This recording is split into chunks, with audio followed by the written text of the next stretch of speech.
안녕하십니까. 오늘은 윤리학연구소 22번째 이야기, 고등학교 고전과 윤리의 진울의 수심결 두 번째 편입니다.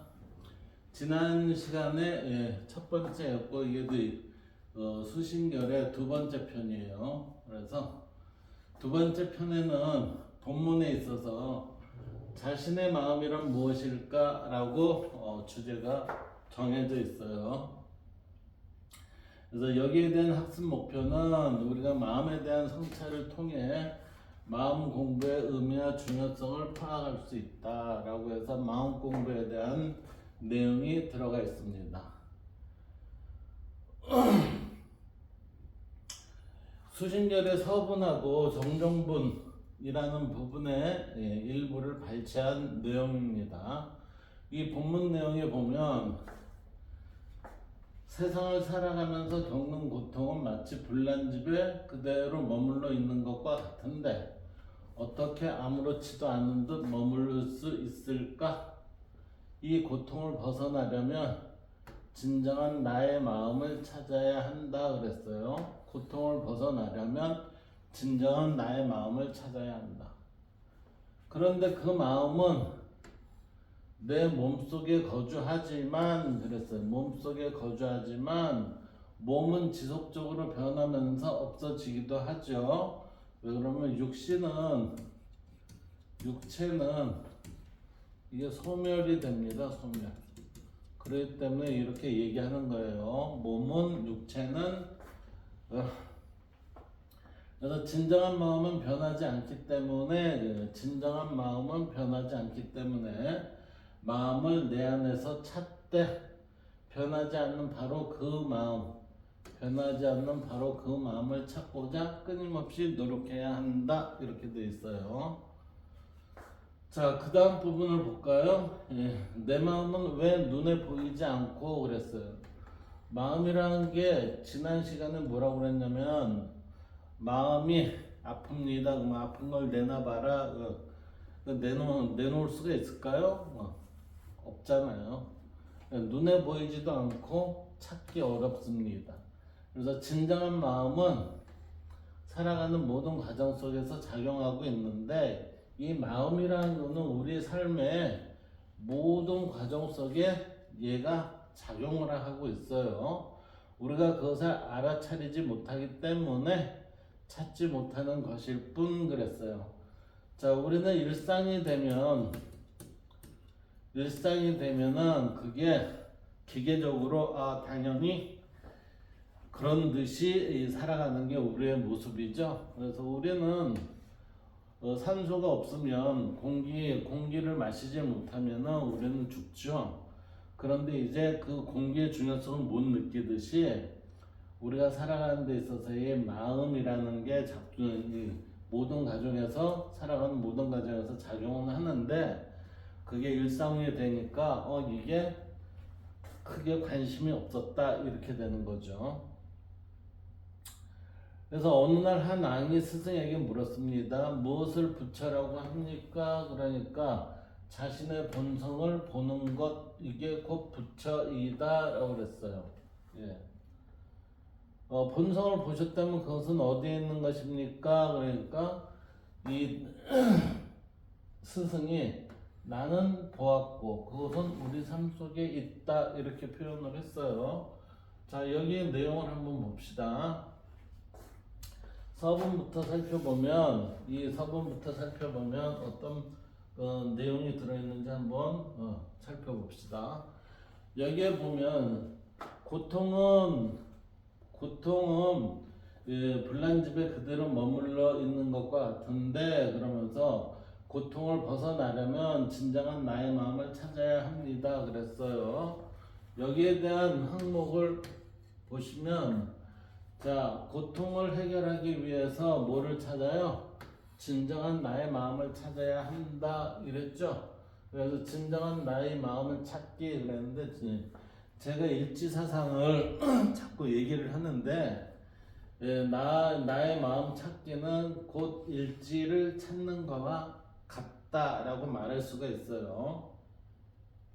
그 다음 두 번째 지문을 보면 그 마음은 내 몸속에 거주를 해요. 그러니까 마음은 어디에 있어요? 내 몸속에 거주를 하는데 이게 내 몸속에 거주하는 진정한 마음, 이 진정한 마음이라는 건 불변이라는 거예요. 변하지 않는다는 거. 변하지 않는 그 바로 그 마음을 찾아야 합니다라고 얘기를 하고 있어요. 자, 우리는 여기에서 불변이라는 얘기는 변하지 않는 어떤 것이 있다라고 이렇게 보는 거죠.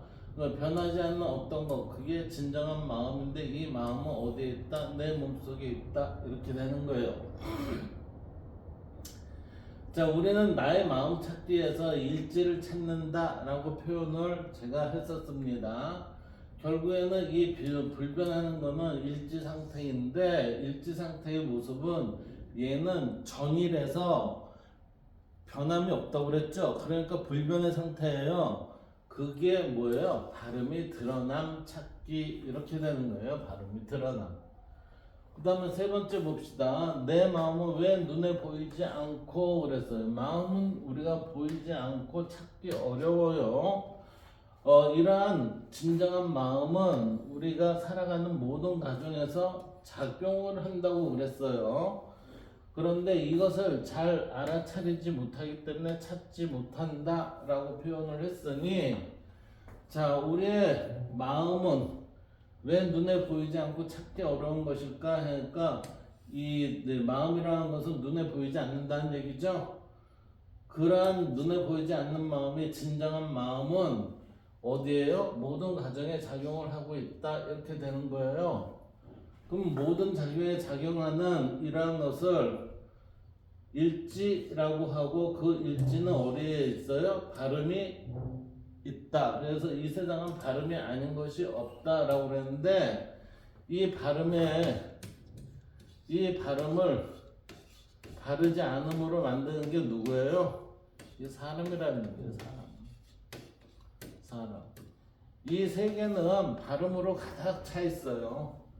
가득 차 있는 발음을 누가? 사람이 바르지 않게끔 만드니까 이것을 이 발음이라는 것을 찾으려고 해도 우리가 못 찾죠. 근데 이 발음이 뭐예요? 마음인데 여기에서 우리는 뭐라고 그랬어요? 이 밑에서 보면 이 마음은 모든 과정 속에 작용하고 있다 그랬어요. 우리가 애덤 스미스에 있어서의 보이지 않는 손 해갖고 경제 이론에 있어서의 모든 게 제대로 돌아갔을 때 그 경제는 시장에 맞춰서 잘 돌아갑니다 라고 얘기를 해요. 그때 보이지 않는 손이라는 것은 보이지 않는 손 얘는 뭐냐면 발음의 발음 공동체 사회가 이 발음이라는 얘를 다른 말로 하면 정의의 원칙이에요. 정의의 원칙에 따라서 공동체가 사회가 돌아간다면은 경제는 어떻게 돼요? 부정부패가 없죠. 그리고 잘 돌아갈 수 있다니까요.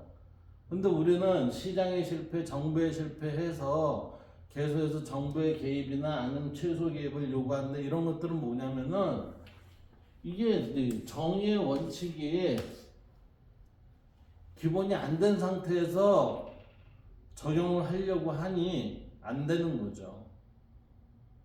정의의 원칙이 적용된 사회에 있어서는 이게 모든 게 해당이 됩니다. 따라서 우리도 지금 보면은 진정한 마음이 뭐예요? 마음은 본래 일지 상태인데 이 일지 상태라는 거는 개념이 있다 없다 사실은 없어요. 이거는 무선무낙하다 무악하다 이렇게 할 수도 있고 얘는 색깔이 없다 이렇게 얘기를 무색무취하다 그렇게 얘기할 수도 있고 모든 게 여기에 적용이 돼요. 이것을 우리는 뭐라고 해요? 바르게 적용됐기 때문에 발음이다 이렇게 얘기하는 거예요. 이제 맨 마지막 정정문을 한번 볼까요? 어떤 표현이 되나? 정정문에 보면 어느 날 한 왕이 스승에게 물었습니다. 무엇을 부처라 합니까? 하니까 자신의 본성을 보는 것 그랬어요. 우리는 본성 뭐라고 그랬죠? 본성 마음이 드러나는 거죠. 자, 마음이 드러나는 것 이것을 본성이라고 합니다. 이것을 본성이라 합니다. 그러면 이 마음은 뭐죠? 이 마음은 어디에 있어요? 우리는 이것을 본질, 본체의 또 다른 표현입니다. 이렇게 되잖아요. 그러니까 여기에서의 이 마음이 발생이 되는 발생이 발현이 돼서 우리한테 들어오는 걸 성이라 했으니, 자, 마음의 이 모습이 어떻게 돼요? 사람한테 들어오면 이것을 우리는 성이라고 하고, 이 성이 발현이 되면 그것을 뭐라고 해요? 성품이라고 하고, 그 각각이 가지고 있는 것을 인성 이렇게 얘기하는 겁니다. 따라서 모든 실체에 있어서의 모습은 마음이 아님이 없다라고 이렇게 얘기를 해서, 불교에 있어서의 원효 스님이 일심사상이었고 마음 아닌 것이 없다. 이 마음은 근데 두 개다? 아니에요. 둘로 볼 수 있다? 아니에요. 예. 이게 전체적으로 통합적으로 봐야 된다는 얘기를 하는 거예요. 이게 그렇게 보고 우리가 실행할 수 있는 힘이 그게 뭐예요? 중도라는 거죠. 중도. 그래서 자신의 본성을 보는 것이 꼭 부처이다 했으니, 이 본질을 보기 위해서는 뭐예요? 이쪽으로 거꾸로 들어가는 거죠. 이게 거꾸로 들어가니까 얘가 드러나네 이렇게 되는 거죠. 따라서 우리가 얘를 동양에서는 천이라 하고 얘를 인이라고 해서, 천인이 뭐가 돼요? 이게 합일이 됐을 때 우리는 깨쳤다, 깨달음을 얻었다 이렇게 되는 겁니다. 이게 따라서 이때의 성은 불교에서는 이걸 뭐라고 해요? 불성이라고 얘기를 하죠. 불성이라고 해서 이 성품을 봤다 하면 그걸 뭐라고 해요? 견성했습니다 이렇게 하는 거죠. 견성을 하니까 우리는 마음의 본질을 알았네. 그러니까 결국은 뭐예요? 우주에 대해서 우리의 그 모습이 누구를 통해서? 나를 통해서 알 수 있다 하니까 자신의 본성을 보는 것이 곧 부처이다 이 말이 들어가는 겁니다. 그래서 본성을 보셨다면 그것은 어디에 있는 것입니까? 하니까 나는 보았고 그것은 우리의 삶 속에 있다 이렇게 얘기하는 거죠. 우리는 지난 시간에 뭐를 했냐면은 시부도를 봤어요. 시부도에서 맨 마지막이 뭐였어요? 결국은 시무도에 있어서의 맨 마지막은 우리가 일상생활을 돌아옴이었습니다. 그러면서 일상생활의 돌아옴인데, 그때 돌아옴은 뭘 기준으로 해요? 자리 이탈하는 게 기준이 되는 돌아옴이에요. 그렇기 때문에 우리는 본성을 보셨다면 그것은 어디에 있는 것입니까? 하니까 우리의 삶 속에 있습니다. 이 말이 맞게 되는 거죠. 깨달았다고 그래갖고 손오공처럼 구름 타고 아니면 여기에서 천리한 그런 걸 보는 능력 천만에요. 생각이 바뀌는 거. 기존에 봤던 세상 또다시 똑같이 보는데 뭐가 바뀌어요? 인식 세계가 바뀐다는 거죠.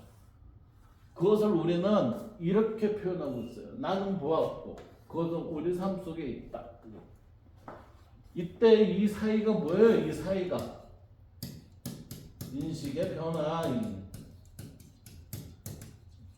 이렇게 되는 거죠. 지금 이 순간 나 자신의 마음을 들여다보자. 그 마음이 잘 느껴지지 않을 수도 있지만 사소한 일로 친구와 말다툼을 벌였거나 아침에 집을 나오면서 엄마와 충돌했을 때의 마음, 이게 흔들리는 마음이죠. 요동치는 마음. 그때 내 마음은 짜증과 분노로 넘쳤거나 친구를 향하는 미움으로 요동쳤을 것이다. 그렇기 때문에 우리는 뭐예요? 맑은 명견 지수 같은 그 마음이 어떻게 돼요? 쨍 하고 금이 가 있는 거죠. 금간 것을 잘 이게 그 보듬어갖고 원 상태로 만들어야 되는데 대부분 그렇지 못하게 살거든요. 그래서 이러한 흔들리는 마음이 뭐예요? 진심, 화내는 마음, 이게 돼 있다. 그러다가 시간이 지나면 그런 마음이 무뎌져서 평정심으로 가라앉죠. 그렇지만 쉽게 가라앉지 않아 친구 관계에 금이 가는 일이 생길 수 있습니다. 이 얘기는 마음의 요동침을 평정심이 무너짐으로 인해서 진심이 나오니까 어떻게 돼요? 관계가 서먹해진다. 관계가 서먹해지니까 뭐예요? 친구 관계에 금이 간다, 이렇게 되는 거죠.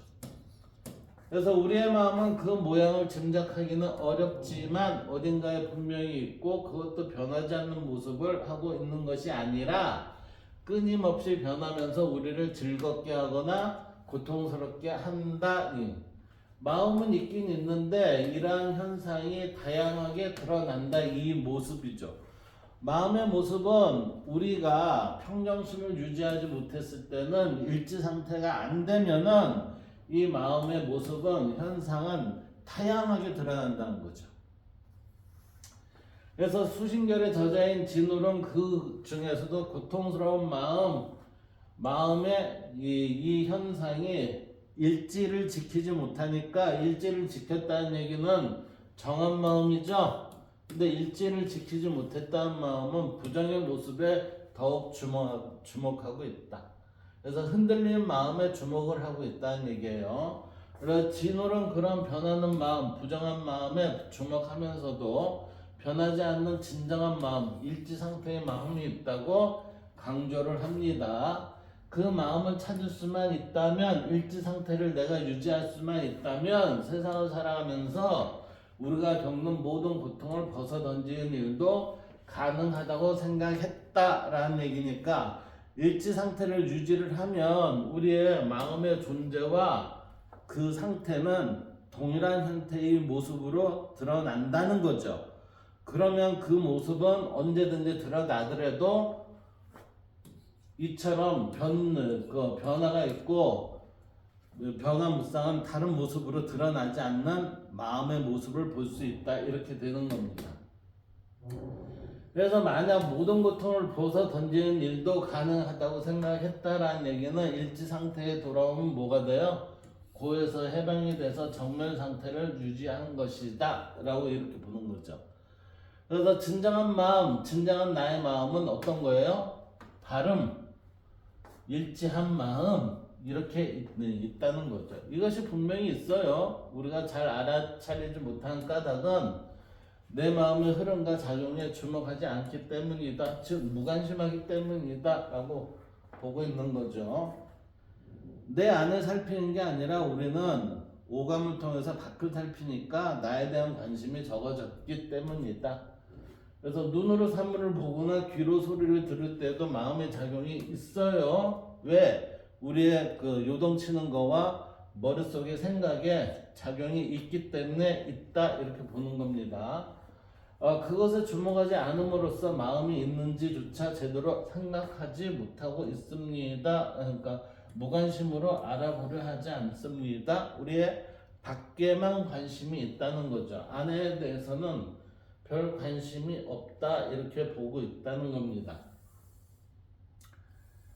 그래서 오늘 하루 우리가 살아가고 있는 일상 속에 마음이 있다라는 얘기는 일지라는 것이 드러나는 현상, 일지라는 것이 있는데 때에 따라서는 평정심이 있고 때에 따라서는 움직이는 동심이 있죠. 그래서 동심과 부동심이 우리 일상 속에 같이 있기 때문에 정과 부정이 뒤섞이는 상태에 나오는 거죠.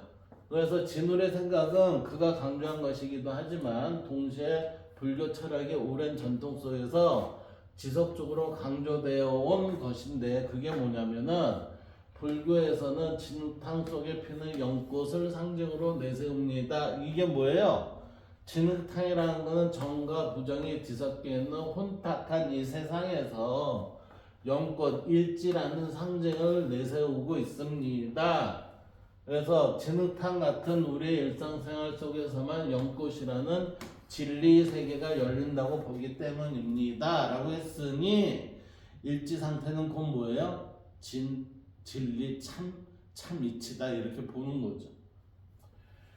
그래서 아침에 일어나 세수하고 밥을 먹고 학교에 와서 수업을 듣는 일상을 벗어나는 진리의 세계도 없다는 것이 불교 철학의 핵심 주장이다. 그러니까 일상을 벗어나서는 진리의 세계가 없다라는 것은 아까 제가 말씀드렸죠. 맨 마지막에 도달하는 것은 뭐예요? 우리의 일상 속에서 뭐를 한다는 얘기예요? 자리이타요, 자리이타. 나도 이롭고 남도 이로운 그 상태의 이 현상을 잘 유지하는 것, 이게 자리이타라고 합니다. 그래서 하루에 어느 지점에서 잠시 짬을 내어 내 마음의 흐름을 알아차리고자 노력하다 보면 내 마음의 중심을 잡는 일도 어렵지 않을 수 있다. 마음의 중심을 잡을 수 있게 되면 마음의 상태를 중심을 잡는다는 것은 발음을 유지한다는 거죠. 이렇게 되면 주변의 여러 가지 일들에 대해서도 쉽게 흔들리지 않고 의연하게 대처할 수 있게 된다. 자, 일지 상태에 도달한다 이 얘기는 뭐예요? 맹자에 있어서 부동심의 상태이다 이렇게 얘기도 되고, 아니면 우리는 이게 발음을 유지하는 겁니다 해서 우리가 정견의 관점에서 우리가 기준을 갖고 선택할 수 있는 판단의 힘을 갖는다 라고 이렇게 보는 겁니다.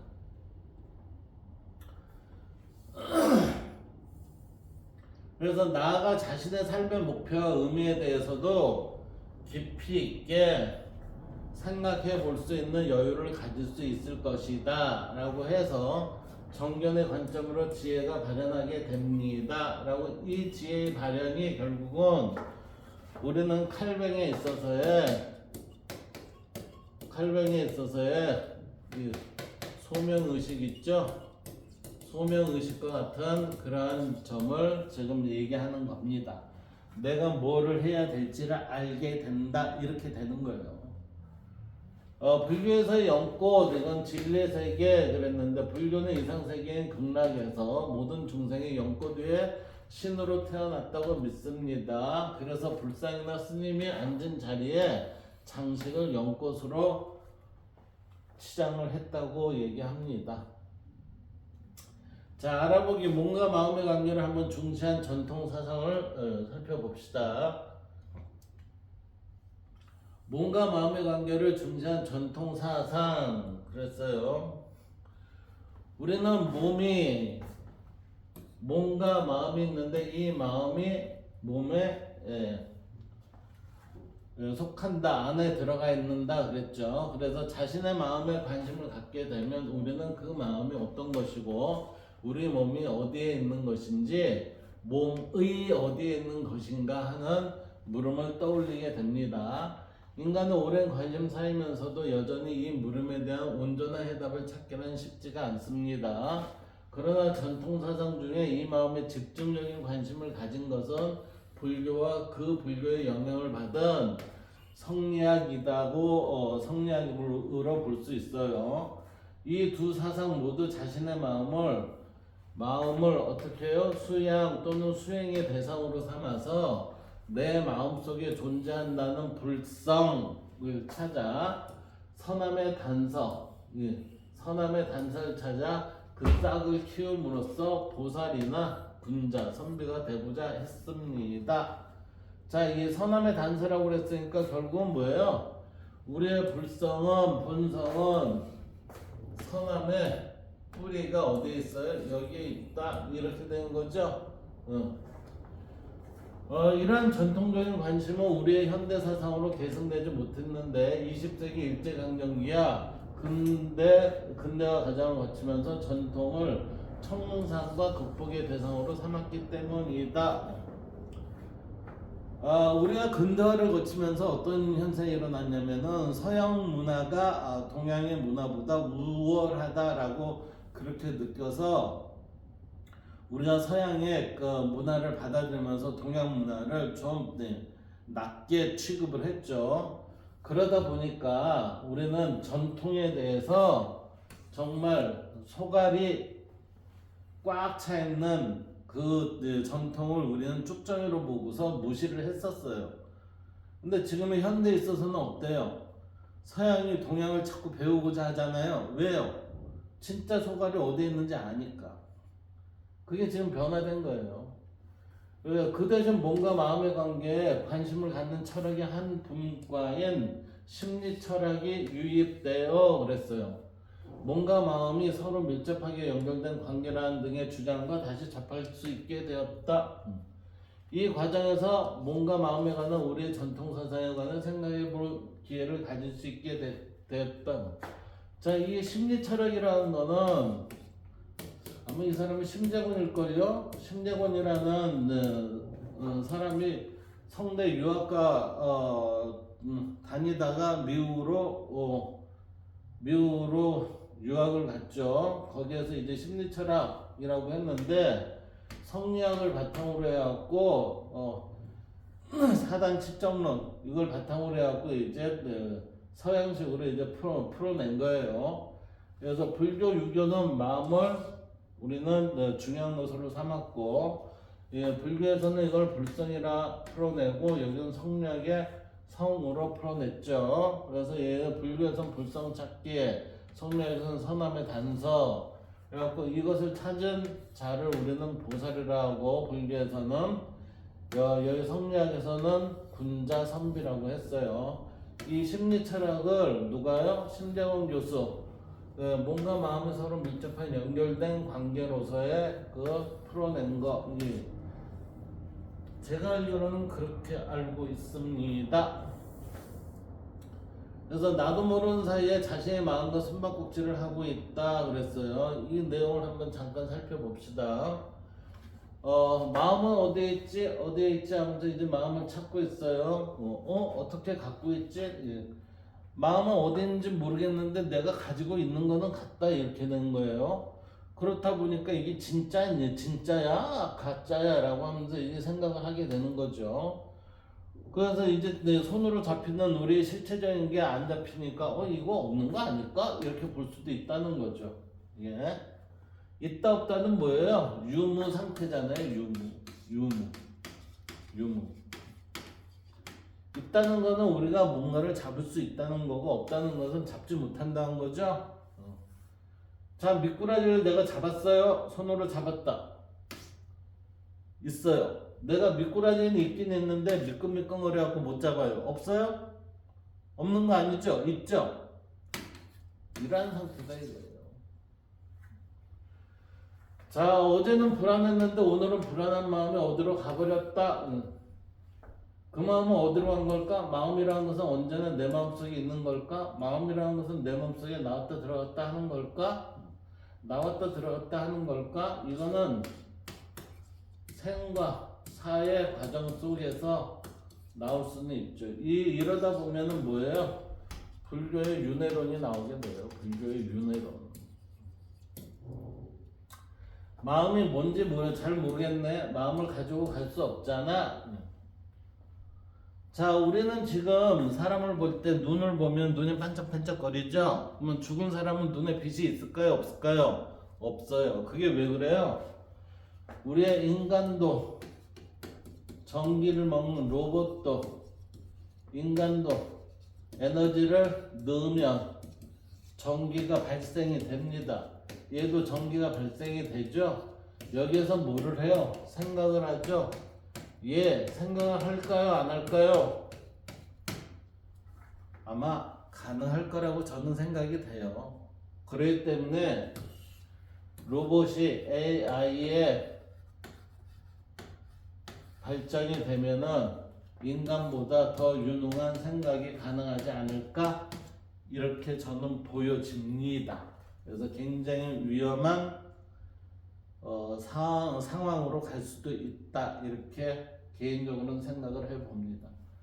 자, 오늘은 22번째 이야기 여기서 마치도록 하겠습니다.